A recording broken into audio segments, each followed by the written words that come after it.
¿Qué tal? Buenas noches, un gusto estar con usted. Un nuevo programa de Medicina para Todos y, como le digo siempre, un programa creado, patrocinado por el Hospital Privado Universitario de Córdoba, exclusivamente para que usted pueda proteger la salud de su familia. Esa es la idea de todos nosotros. Y le digo que hoy tenemos un tema especial, ¿no? Porque es el embarazo, la protección del embarazo, cómo se debe hacer para todo ello. Y tenemos la presencia de la doctora Florencia Prats, especialista en ginecología y obstetricia. Con ella vamos a conversar y a tratar de develar todos esos misterios que a veces están escondidos y no lo podemos ver durante la época del embarazo. Doctora Prats, gracias por venir al programa, un gusto tenerla acá. Gracias, Rubén, gracias por invitarme. Bueno, Florencia, ¿se puede planificar un embarazo? Se puede y se debe planificar un embarazo. La realidad es que hoy por ahí no llegan tantas pacientes con el embarazo planificado, sino llegan ya con el embarazo.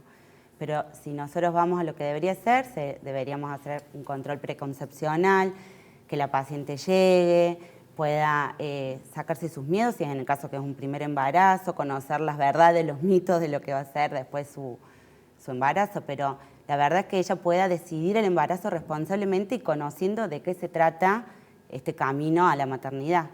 Creo que es importantísimo porque además uno puede hacer pesquisas de enfermedades crónicas no conocidas, de enfermedades nuevas, y que muchas veces no hace falta ni hacer un estudio invasivo, sino con una historia clínica, preguntándole a la paciente sus antecedentes, preguntándole su historia familiar. Entonces, de esa manera es que uno puede enfocar en cómo está su salud femenina actualmente y poder diferir a los estudios que sean necesarios, ya sea un control ginecológico si no lo hizo en el último año, un control clínico si no lo ha hecho, bueno, tomarle la atención en el consultorio para poder pesquisar a lo mejor una hipertensión. Creo que además en este control prenatal a la paciente se le ofrece, se le indica tomar ácido fólico, que es un complejo que proviene de la vitamina B, que nos ayuda al desarrollo de los defectos del tubo neural, que sería el cierre de la columnita en el primer trimestre del feto, que por ahí es algo tan simple como tomar un comprimido de ácido fólico de 1 miligramo por día, que eso nos ayudaría si la paciente lo toma antes, por lo menos 3 meses antes de embarazarse. Eso nos prevendría un 50% alrededor de lo que son los defectos del tubo neural. Entonces, si uno dice, estaría buenísimo que la paciente llegue antes al control para poder prepararla y aparte muchas veces conocer su entorno, porque no es solo la salud femenina, sino el entorno de la paciente. Si la paciente tiene un entorno, a lo mejor si fuma, o si de poder acompañarla a que deje ese hábito. Bueno, si la paciente a lo mejor tiene un sobrepeso o a lo mejor su dieta no es saludable, acompañarla y derivarla a una nutricionista para que podamos mejorar su calidad para lograr un embarazo con mayor éxito. Ahora, si tuviéramos la posibilidad de establecer una estadística, más o menos, ¿cuánto calculás, Florencia, vos, que debe haber de mujeres que dicen voy a planificar mi embarazo con su pareja, ¿no? ¿Y cuántas, viene el embarazo como vino de arriba y como el maná y nada más? ¿Es alto el porcentaje que planifica? Es poco. No solo es eso, sino decirle que llegan al embarazo, al término, un 18% de la población femenina en Argentina sin controles prenatales, desde el embarazo. O sea que imagínense que hay un porcentaje grande de pacientes que llegan al parto sin controles. Mucho menos es el que hace el control prenatal. Es decir, que nadie planifica, muy pocos. Y sí, hay pacientes que planifican y sería lo correcto, pero no es lo habitual. Está bien. Tema responsabilidad. ¿Es una responsabilidad de ella exclusivamente decir voy a planificar mi embarazo o también su pareja tiene que tener en cuenta este tema? Creo que la decisión de un embarazo es de dos. Entonces, tiene que ser algo en la pareja, totalmente de una decisión en conjunto. Y de todas maneras creo que el deber como médico también es promover esto, el control prenatal, porque de esa manera es como que garantizamos a lo mejor un éxito mayor durante el embarazo. Entonces es un poco de la paciente, de su familia y del médico como parte importante en este acompañamiento. Claro. ¿Cuánto influye en la toma de decisión de la pareja de decir vamos a embarazarnos la presión del contexto social? Es decir, los amigos, la familia, ¿y para cuándo los escarpines? ¿Qué pasa? Que no tenemos noticias. ¿Esa presión influye en algo? Yo creo que hoy, en la actualidad, me parece que la generación más nuevita, no sé si le dan tanta importancia. Se veía un poco más antes, son chicos que tienen como más libertades, pero sí, siempre, ¿cuándo te casaste, recibiste, cuándo te recibís, cuándo tenés un hijo? Pero muchas veces ese genera un estrés en la paciente, genera un estrés en la mujer. Hay pacientes que no logran embarazos y por ahí ni lo cuentan, y entonces este estrés de preguntar también hace que la paciente esté incómoda. Entonces creo que es una decisión muy personal y de la pareja, pero en donde uno no tendría que influir en esas decisiones. Claro, está bien. Bueno, Florencia, vamos a hacer una muy pequeña pausa y en el próximo bloque vamos a estar analizando ya embarazados, la pareja, qué es lo que deben hacer, cuáles son los controles que deben llevar. Una pausa breve y volvemos.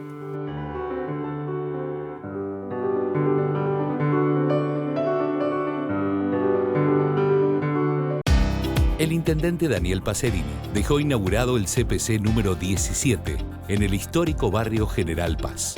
Un espacio que a través de la descentralización administrativa y operativa del municipio llevará soluciones a más de 20.000 vecinos de la zona este de la capital. Aquel gran intendente que tuvo la ciudad, que fue Rubén Américo Martí, diseñó a fines del siglo pasado un sistema de llevar la municipalidad a donde vivía la gente. Y comenzó un camino que obviamente marcó un antes y un después en la ciudad, que nos puso a la vanguardia de muchas ciudades del mundo. Escuchar y atender las necesidades reales de la gente siempre fue nuestro compromiso. Hoy hacemos realidad un largo anhelo de los vecinos, sumando un nuevo CPC en nuestro camino hacia una ciudad cada vez más descentralizada. Vamos a seguir trabajando, defendiendo cada uno de los derechos conquistados, defendiendo cada uno de los valores de la historia de Córdoba, porque siempre la historia de Córdoba fue la vanguardia para el futuro. Seguimos construyendo una ciudad con presente y futuro. Córdoba Capital. Nos destacamos por nuestra calidad y compromiso. Trabajamos día a día innovando y poniendo siempre en primer lugar el bienestar de nuestros pacientes. Hospital Privado Universitario de Córdoba.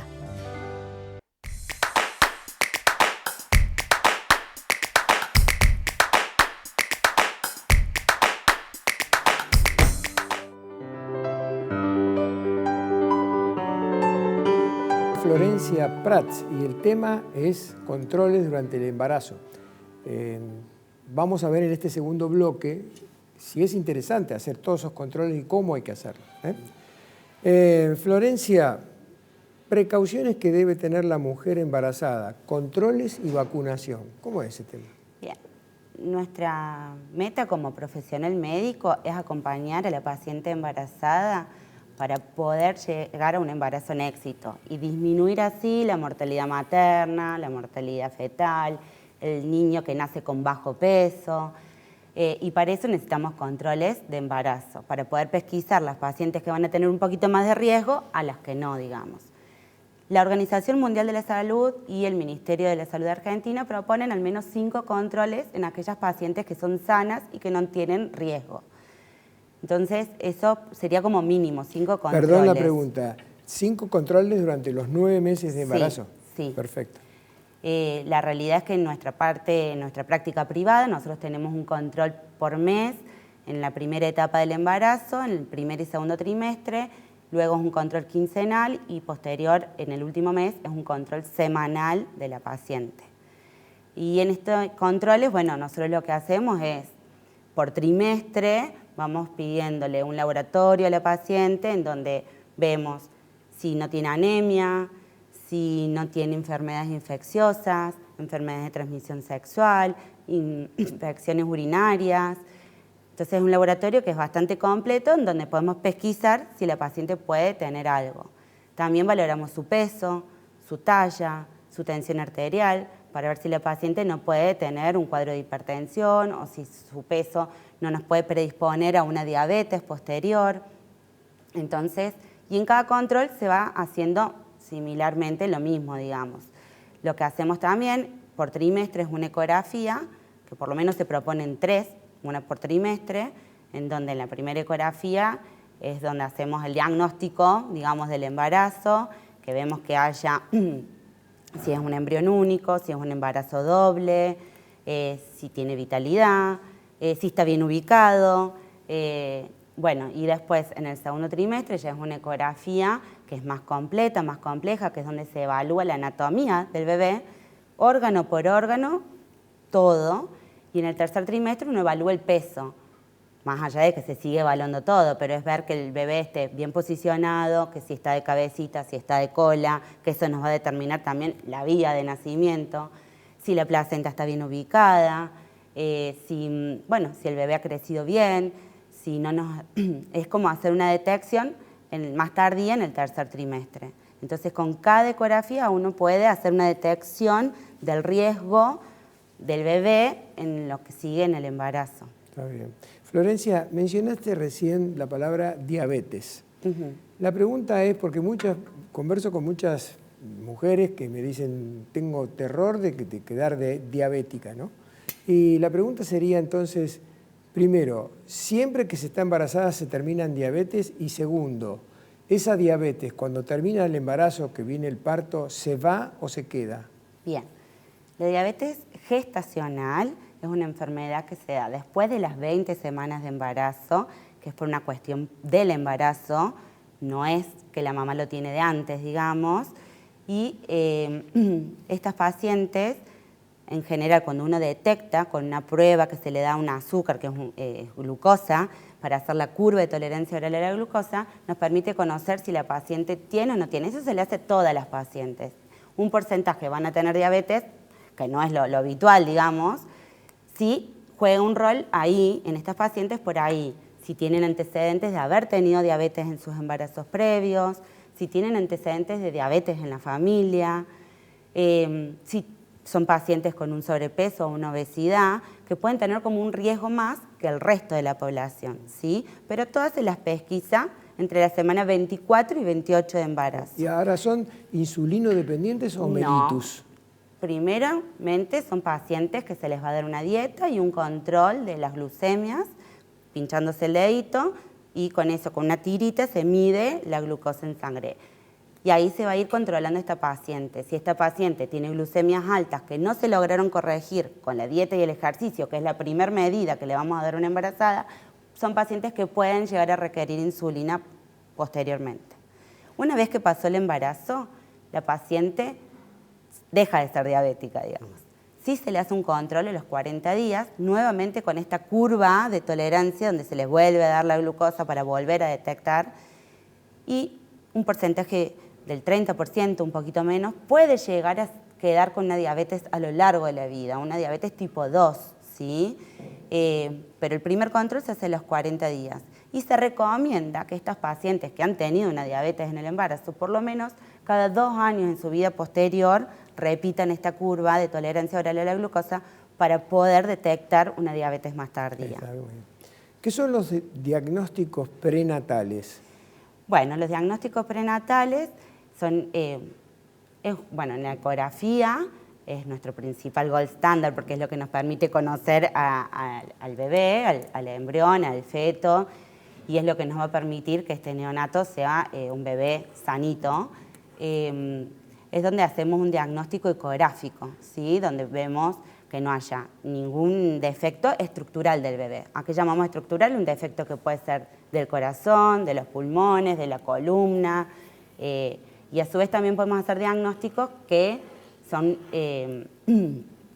cromosómicos, que puedan tener alguna alteración cromosómica, ¿sí? Que esos son a través, o sea, cuando ya hay un riesgo a lo mejor alto, que ya vamos a hablar del screening, ecográficamente se le propone a la paciente un método más invasivo, que es sacando células del líquido amniótico o de la placenta para poder conocer su cariotipo. Está bien. ¿Cuándo un embarazo es de riesgo? Y el embarazo de riesgo tenemos en aquella paciente en donde trae una enfermedad anterior, ya sea una enfermedad de la sangre, una enfermedad de hipertensión o que sea diabética previa, o bien que durante el embarazo aparezca una patología asociada, como puede ser la preeclampsia, la diabetes gestacional, o que su bebé no haya crecido adecuadamente por alguna falla placentaria, o que su bebé tenga bajo peso, adentro de la panza, digamos. Todo eso va convirtiendo un embarazo en alto riesgo, que en realidad lo que uno tiene que hacer es acompañarlo un poco más seguido a la paciente, con más ecografías y intentando de no generarle miedo, sino que la paciente pueda seguir disfrutando el embarazo con mayores controles para lograr un éxito. Porque no es solo el embarazo, es lograr una buena maternidad, una buena lactancia. Es como un camino grande que no es solo la maternidad, sino es a la paternidad también, ¿no? Está muy bien. Muy bueno, muy claro todo. Vamos a hacer una pequeñísima pausa y retornamos.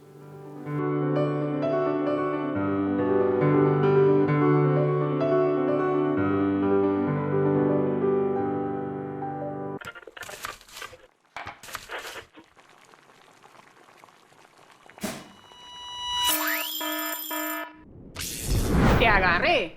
Cada cosa en su lugar, mi amor. Las latas van en el contenedor de los secos. Bueno, mi amor, no sabía que eras tan fanática. Lavamos, secamos y tiramos en el contenedor de los secos. Y no te olvides que te toca lavar los platos.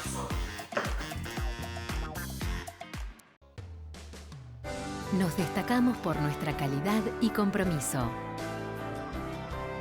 Trabajamos día a día innovando y poniendo siempre en primer lugar el bienestar de nuestros pacientes.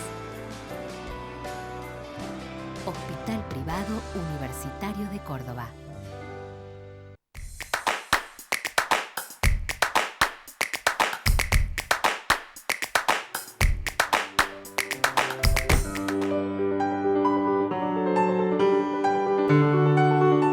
Muy bien, continuamos en Medicina para Todos, la doctora Florencia Prats y el tema embarazo. Los diagnósticos prenatales, ¿cómo es el esquema que se desarrolla durante esta actividad? Bueno, en realidad, como ya mencioné antes, lo ideal sería al mínimo 3 ecografías, pero nosotros tenemos que en nuestro primer trimestre deberíamos tener una ecografía temprana para poder detectar la medidita del embrión y de esa manera poder sacar un cálculo cuándo va a ser, de cuántas semanas está y cuál va a ser su fecha probable de parto, porque muchas veces no coincide con la fecha de última menstruación, en lo que es el diagnóstico, digamos, de embarazo y de cuántas semanas está esa mamá. Ahí estamos hablando del primer trimestre. Primer trimestre. ¿Y el segundo? Pero en el primer trimestre se suma también lo que se llama screening neonatal, que es el screening pregestacional, que es un screening de aneuploidías. ¿Qué quiere decir screening? El screening es un estudio en donde nosotros podemos conocer un riesgo, ¿sí? Es un estudio, en este caso, donde se le hace una ecografía a la mamá que mide la longitud del embrioncito, la translucencia nucal, que es como un plieguecito que está en la nuca del embrión, los huesitos de la nariz, ¿sí? El flujo del corazón, como para que me entiendan, digamos, y a su vez se mide el flujo de las arterias uterinas, la tensión arterial de la mamá y se hace un laboratorio a la mamá de sangre donde se dosan proteínas específicas para este estudio que nos permite conocer el riesgo de probabilidad que ese bebé tenga alguna enfermedad cromosómica, ¿sí? Como alguna trisomía, como puede ser síndrome de Down, síndrome de Edwards, síndrome de Pato, que son como las más frecuentes, por lo cual son las que se estudian, ¿sí? Y además nos permite conocer el riesgo de que la mamá pueda tener una hipertensión al final del embarazo, que es lo que conocemos como preeclampsia, o que el bebé, por alguna cuestión placentaria, no crezca adecuadamente al final del embarazo. Entonces es lo que nosotros nos ayuda a conocer el riesgo de esta paciente, tanto clínicamente, digamos, como la vamos a acompañar, si vamos a necesitar algún servicio que nos acompañe en este seguimiento, si la vamos a tener que transferir a algún centro de mayor complejidad, porque no todos tienen la misma complejidad. Perdón la interrupción, Florencia. ¿Todo eso en el segundo trimestre? Todo esto es en el primer trimestre entre la semana 11 y 14. Primero. ¿Y el segundo ya lo explicaste, no? No, en el segundo trimestre se hace la ecografía morfológica, que es la ecografía en donde vemos la anatomía del bebé. Vemos cerebro, vemos su cerebelo, sus ojos, su corazón, que esté con sus 4 cavidades, vemos todo, estómago, vejiga, riñones. Es un estudio completo de la anatomía del bebé, que tenga obviamente sus miembros inferiores, superiores, sus bracitos. Esa es la idea en el segundo trimestre. Está bien. Vamos a tener que ir al tercero rápido y no sé si creo hay un cuarto también. No, son 3. Son 3, porque me avisan que nos queda 1 minuto y medio de programa. Bien. Bueno, y en el tercero es una ecografía, como ya mencioné, que es para un control de ver que el bebé por algún motivo no se haya quedado en el peso y se vuelve a evaluar la anatomía de este bebé. Enfermedades fetales. Bueno, enfermedades fetales, como ya dije, pueden ser enfermedades que son genéticamente adquiridas, pueden ser que tenga una herencia, digamos, del mamá y papá, que pueden ser congénitas, ¿qué quiere decir? Que se forman en la panza, o que pueden ser enfermedades estructurales, porque hay algo que no se formó correctamente desde el inicio, o porque el bebé recibe alguna noxa, ya sea por alguna enfermedad viral, parásitos, bacteriana, o algún tóxico X, o alguna noxa que sería que pueda llegar a provocar algún daño en el bebé. Entonces, pueden ser de 3 tipos de, así en grandes rasgos, ¿no? Qué fantástico, Florencia. Cómo se ha evolucionado en la medicina, porque antaño, hace 50, 70 años atrás, lo único que existía era la partera, que venía el día del parto, ayudaba a la madre a tener a su hijo, se iba y nada más. Y ahora es una maravilla el control que ustedes tienen sobre todo el proceso, ¿no? Muchas gracias por haber venido al programa. No, muchas gracias a usted, Rubén. Un gusto tenerte acá. Gracias. Muy bien, llegamos al final de nuestro programa de hoy. Si está de acuerdo, nos volvemos a encontrar el próximo miércoles exactamente a esta misma hora. Hasta ese momento.